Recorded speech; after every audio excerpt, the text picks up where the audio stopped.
bevo.com.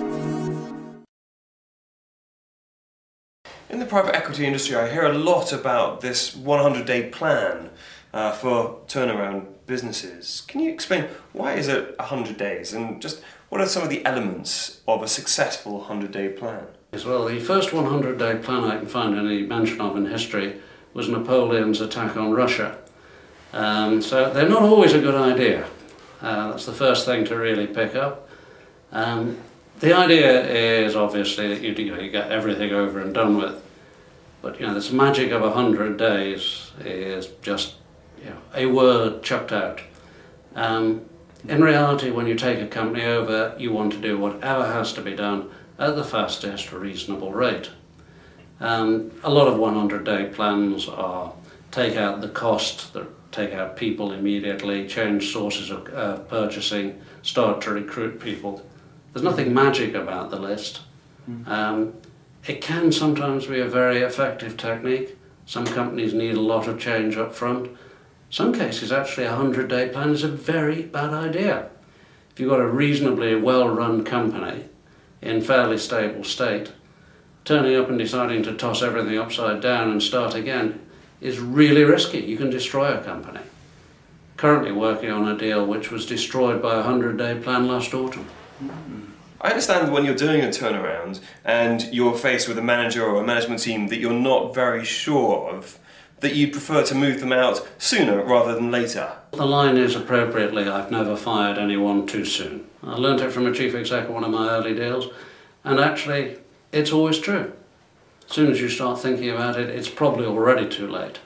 John, with a turnaround, do you roll up your sleeves and get really hands-on and operational, or do you rely on delegating it to the management team? The deal's now current portfolio. I've got one where I spent 4 months as full-time, and I mean full-time, chief exec. At the other extreme, we've got deals where we've sat with the management and worked out that our optimum plan is to sit back and applaud while they do everything. And every conceivable variation in between. There's no universal right answer. If you've got a good management team, why not let them get on with it? If you've got a bad management team, you've got to get on with it yourself until such time as you find a better one. Are turnaround managers very different animals to the general managers that you want long-term in your business? Turnaround managers need to be very decisive.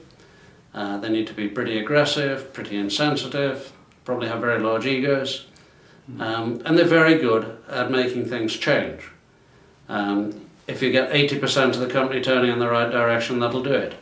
These are not the same characteristics as result in new product development, sales and marketing, slow development of the middle managers to provide a succession plan, and all the other long-term factors that affect the success of a company. So if a company's in a mess, you probably want aggressive, dramatic, vigorous fellow in for 18 months, and then you should gradually replace him with a much more orderly group of people to follow up behind. What makes a good turnaround candidate for you? A company that you can absolutely categorically see the weaknesses in? What I need to do is to logically bridge what it's doing now with what it should do. So if that's close the manufacturing division, if it's cut the overheads in a head office, price our products properly, these are things I can probably estimate quite accurately. And the more of those I've got in the bridge between where it is and where it should be, the more confident I am. When people start saying, you're going to increase sales at twice the market rate, that's a much less certain type of thing to put into a plan.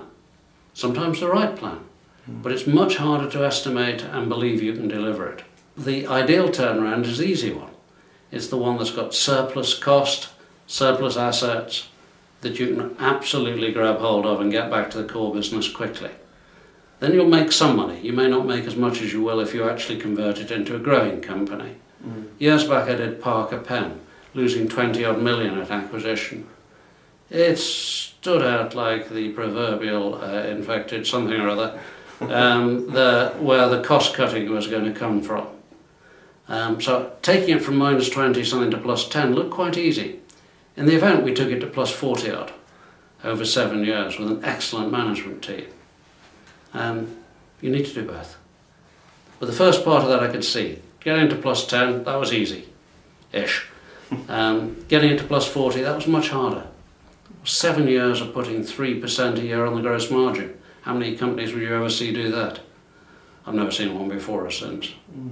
Can you tell us about any turnarounds or public to private transactions that haven't gone to Jon Moulton's plan, if any, and if there's any lessons learned from those?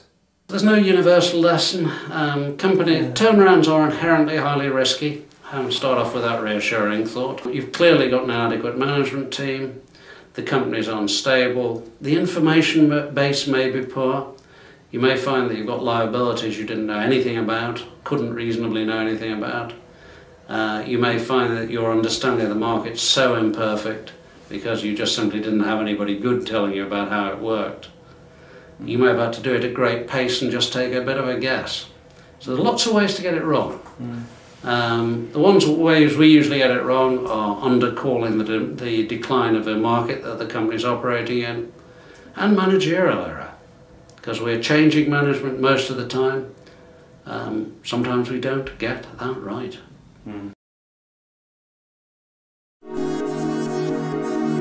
Bevo.com